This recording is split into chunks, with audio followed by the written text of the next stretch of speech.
40% of all sales professionals still work with Excel, while 70% of CRM projects continue to fail. Some sales managers still believe that sales is all about the right chemistry and that technology has little or no role to play in the commercial process. Effective commercial managers, however, realize that the smart application of sales technology brings great value. The important thing is to make the right choice in the jungle of 1,500 tools and counting, and to start with the business goals. The book Salestech, Build the Ultimate Sales Engine was nominated for the PIM Marketing Literature Prize 2023, a great opportunity for a conversation with the author, Hanneke Vogels. Why should one adopt Salestech in the first place? Well, you don't have to. I'm not the Salestech police. But I think that one of the things that tech does is that it saves time and it brings some consistency in quality. So if you're looking at issues that you see in your sales process, in your sales results, and you want to solve them, I think that tech is one of the things to look into. And for me, tech does it a lot. And it's simply very, very, very good in scaling without having to add a lot of people. So I think it's a wise investment. Wise move forward. And what would you say is the biggest benefit? Because you're referring to a couple of benefits in your book, as saving time, increasing conversion, and in the end perhaps also giving you more airtime and more attention to spend with people on the ground, your prospects, your customers. What is the biggest benefit? I don't think you can see them apart from each other. I think that they're all intertwined. So the first thing tech basically does two things. It helps you save time by doing stuff that you otherwise would do manually. On the other end, it helps you to make quality consistent. So if you look at it from that point of view, so it helps you convert better. The first things that you can do with tech is save your salespeople time so they have more time to think how they're going to help a client, which would make them way better in helping that client. So that already helps you in your conversion. So it's always both. It's first saving time and then it is enhancing the conversion rates that you want. Right. And now, in terms of technology, the average sales leader, I mean, he or she, he loves his company car, he loves his iPhone, but he's still quite reluctant in fully embracing sales tech. How come? And how to overcome that obstacle? Oh, that's a seriously big question to ask. So I think that the lack of love comes from the fact that it's pretty unknown and that we all hear the horror stories about tech implementations gone wrong. So I think that like the not understanding of tech is one of the things that's holding back. On the other hand, we always have like the CRM debate that's been going on for almost 40 years, where a lot of sales leaders are saying, "Hey, I already gave them a good CRM and they're not even using it, so why would I give them anything else?" Where I say, from my point of view, well, you might have given them a CRM, but you didn't really implement it that well. So, and what's the use for them? How is it helping them besides giving you the reports that you need for your management team? Mm-hmm. From a So control perspective? that's a thing. A lot of people are scared for tech as well. So there's also the point where they're saying, yeah, but all the big tech and they're taking over control, and that sales is human. I hear a lot too, and I think that in a way they're all true. They're all valid reasons to be very critical of tech. The only thing is that what's the alternative? So you can't be against tech. Tech is like in our lives entirely. It's everywhere. Mm-hmm. So you can say, I don't need it. But if your competitors are all doing it, what's left for you? So how long can you say tech is not going to save us? Tech is not going to deliver us more results when everybody around you is doing it and is making money off of it. And speaking, How long do you think you can hold on to that one? yeah, and speaking of making money and the actual ROI of sales tech, Hmm. because in your book you seem to shy away from using the term ROI, return on investment, and you prefer to Mm. use the term the cost of non-adoption. But in terms of a certain financial benefit, top line growth, bottom line benefits, what would you say is the benefit to be had for B2B companies employing and adopting sales tech? Well, I think that you should compare it to the amount of people that you need to do your work with. Like, for instance, if you have a sales support team of 10 people and you're not using tech that much just yet, those people are the ones doing a lot of the manual labor. I think that, and let's say that I think that you can like um, skip two people or do way more work with the same amount, but let's just say two persons in that sales support team can be it can be automated. And if you look at it, really depending on your situation and whatever, I think that it costs the tech that you would need to do so would cost you half of one person. So you would save one and a half. So that's already a big money saver. So you can add more people to do more sales, or you can keep the same amount of people and do way more sales and spend a little bit of money. Yeah, and redeploy those people elsewhere in the process, Yeah. for instance. Yeah. Yeah. And now you refer to the jungle of sales tools. So there's about Yeah. 1,500 plus tools and counting. There's about 45 categories, and in your book you've described like 30 plus of them. Could you elaborate a little bit as to the three most unknown or underutilized categories in sales tech and how to better Oh, benefit from them? yeah. Well, I think that if you look at it, like most people know the CRM and know that in the realm of outreaches, there's a lot to do. There's a lot to automate and there's a lot of tools available. But there's so many categories. And Nancy Nardin started this. She created the first sales tech landscape years ago, and she quit doing that last year. So 2022 was the last one she produced, and now Vendor Neutral's doing that. And at this time, we have over 50, um, and they all have a place. The funny thing is that you see a lot of tools popping up in several of these categories. So there's no one saying, "Oh, you can only develop in this category." But looking at it, there's a couple of things that I really find interesting. That's super underused. I think that proposal tools and bid management tools are very much Mm-hmm. underused. A lot of companies are doing tenders, RFPs, RFIs, and such, and they might have a knowledge base and it might have something to do project management with, but specialized tools are very underused. I implemented my first implementation of a bid management tool was already in 2014, so that's quite a while ago.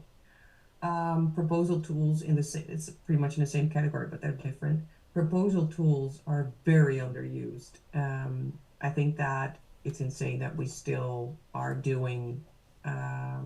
sending PDFs. I think that's wild. Why should we even Mm. do that? I don't even have the data underneath that I want, like how many people are seeing my stuff, how many times did they open, how much time are they spending there. So that's like an important thing. I think that CRMs are very underused, but not the CRMs that like everything can call themselves a CRM. They're Mm-hmm. like 800 over 800 in the world.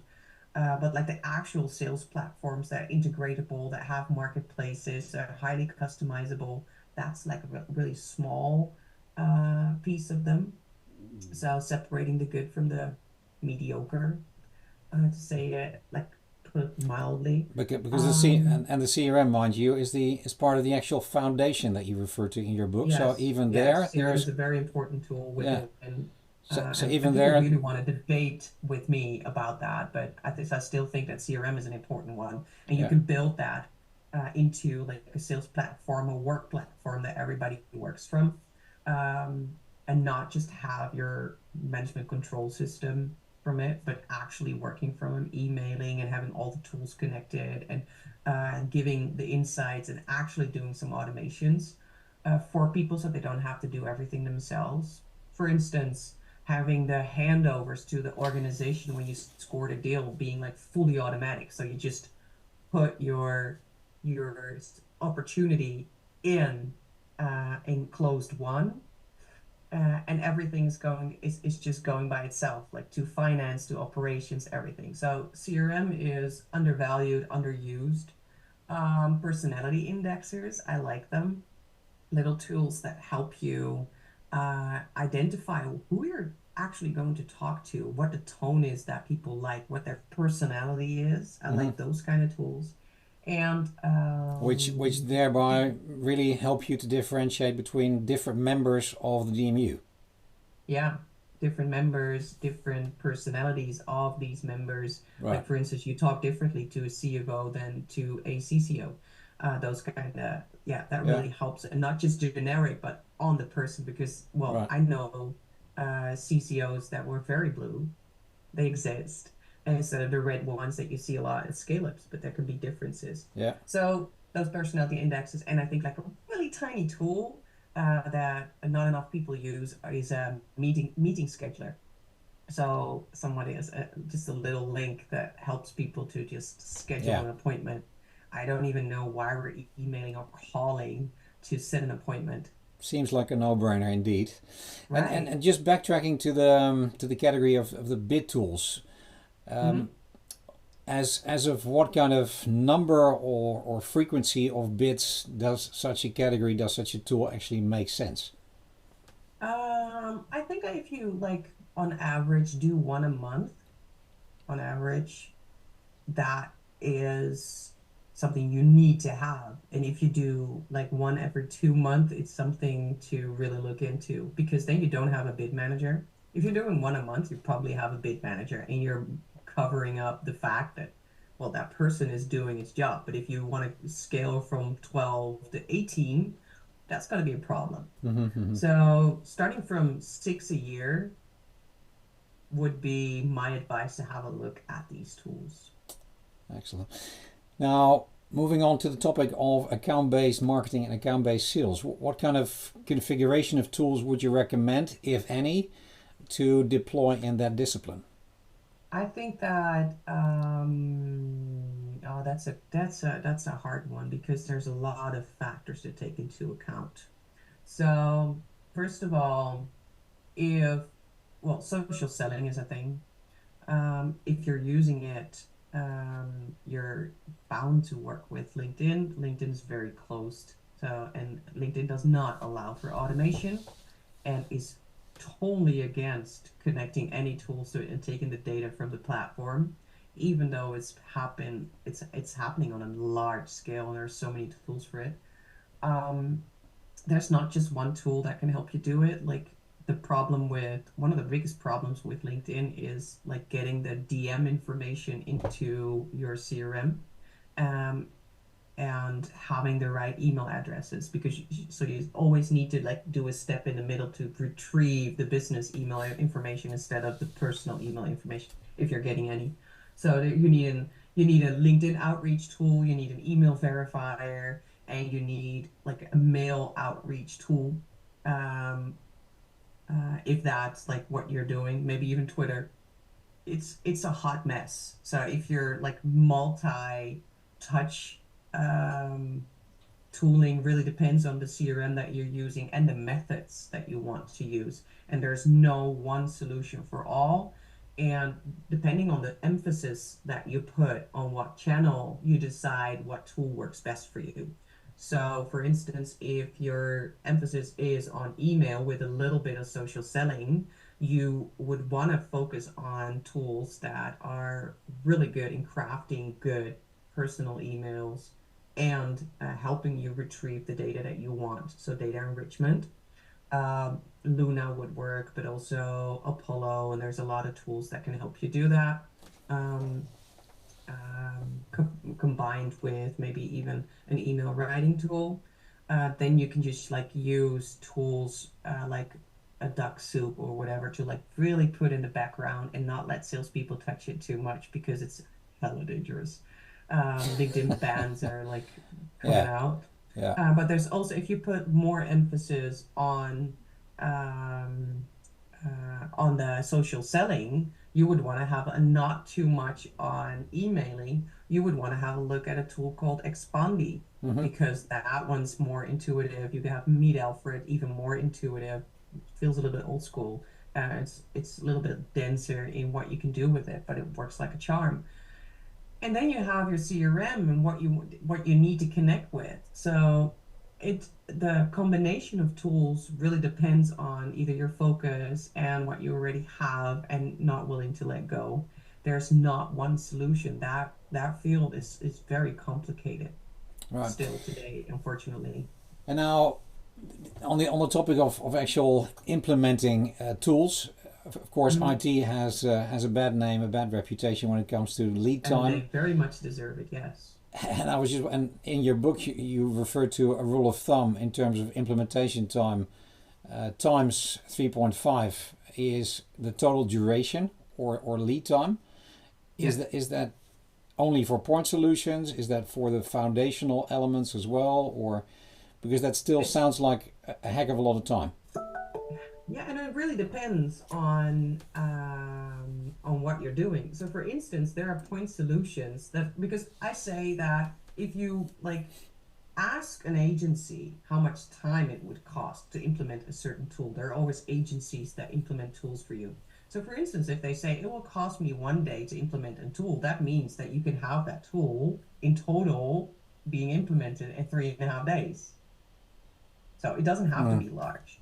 For instance, if you want to migrate a CRM and your agency says, okay, this Salesforce implementation will take half a year for me to build and migrate you to, that will take 1.5 year to actually have it fully blown, implemented, and people having it adopted and you being at a level where you're much further than you were before you got there. So it really depends on, and as a year and a half for a Salesforce implementation, for me, it feels way too long, but that Mm. is, The rule of but thumb. that is actually Yeah, what it takes, at yeah, least. Because if you're doing it shorter, you're not doing it good enough. yeah. So that 3.5, I see it constantly in my day-to-day practice when we're doing implementation. It takes that much time to prepare it, to do it, and to implement like the and adopt for people to really use that tool and understand and being that it being part of their unconscious mind. Right. Now, of course, there's new tools coming out onto the marketplace and being replaced on a constant basis almost. So, Hmm. with the risk of this being overdue when you are viewing this video in 3 months, 6 months from now. But what is one tool or a couple of tools that you are really excited about right now that you would really recommend any B2B sales leader to go and check out? Oh, I usually don't do that because there's just, well, you said it before, there's over 1,500 tools and new or already existing. For me, it doesn't really matter. It really goes about what it solves. So what would I really recommend to look into? I think that one of the biggest issues in sales is conversational intelligence, like capturing what we're discussing during meetings. So I would highly recommend people to have a look at everything in that realm, with two tools standing out for me. Sales Note, a Belgian tool that is um, not only capturing but also transcribing and putting it in your CRM in the right fields. So that's a good one. It helps you prepare as well. And I like, it's a newbie on the market. It's called Carv, CARV.com, Dutch company. They're pretty new, not too Set old. up by ski enthusiasts, by the sound of it. And what I've seen so far is they're doing a great job in like summarizing meetings and what was important and what was not. So very interesting tool. That's something that I would really recommend. And for the rest, is there something that really stood out for me, like recently, something that I think you should step into? No, there's a whole lot of deal going on about like the outreach tools and they're being great. Hmm. And I'm still not a fan because if you don't know your go-to market well enough, they're not going to save you. Hmm. So it's only about blasting more Right. and not about doing better. About Um, the quality of the outreach itself. it's the quality. Yeah, So I just don't want to recommend any tool right now. I I just see. I don't. see. Now, there's one final question that comes to mind, which is the actual adoption of any tool. You Hmm. could almost refer to it, looking at it from a rectangle perspective. There's the width and the depth of a tool, and Hmm. to my experience, quite often, companies only scratch the surface, and they Hmm. they rarely touch upon all the functionality and all the added value which is in there. What, to your experience, is the best way to really reaping all of that wealth within each and every either foundational tool or point solution? Because to my let's have a look at HubSpot, for instance. Quite often the portal Hmm. itself, it's up and running. The company is using Marketing Hub, Sales Hub, perhaps Service Hub, but only one element is really deployed really well. Hmm. What would you recommend? Nothing. That's funny, right? No, you see, um, if look at Microsoft Excel. How many of you Mm, are actually capable of using say 60, 70, 80% of all of the features in that tool? There's a couple of us walking around that are actually really good with it, but it still has a place. So I know that like the aspiration of all of these tools and like mm-hmm. capturing it all, but if there's no need for you to pivot, then don't. If there's no need for you to really capture everything that you need, don't. Sure. On the other hand, if you feel like you're losing like time, if you feel like you're losing information, if you feel like you're losing clients, you might want to focus on where you're doing that. So, where is that happening? And if you see, like, for instance, you're losing clients because you can't find them in your CRM and just look over it, you might want to use the automation functions in those tools to help you to set a reminder that every 3 months you just like focus on that person. So it's not about what the tools can do, it's about where you see that you're capable of gaining more, Moving forward and what the actual moving business forward. needs are. Yeah. Yes, it's all about the business, it's less about the tools themselves. Hanneke, thanks so much. I wish you all You're the very best of luck welcome. in your English translation coming up soon. And thanks so much Hmm. for your time today. You're very welcome. Have a great day. Thank you. Do you want to better realize your business goals by using the right technology in B2B marketing, sales, and service? Please contact us at Dutchmark to explore your opportunities and the best next step.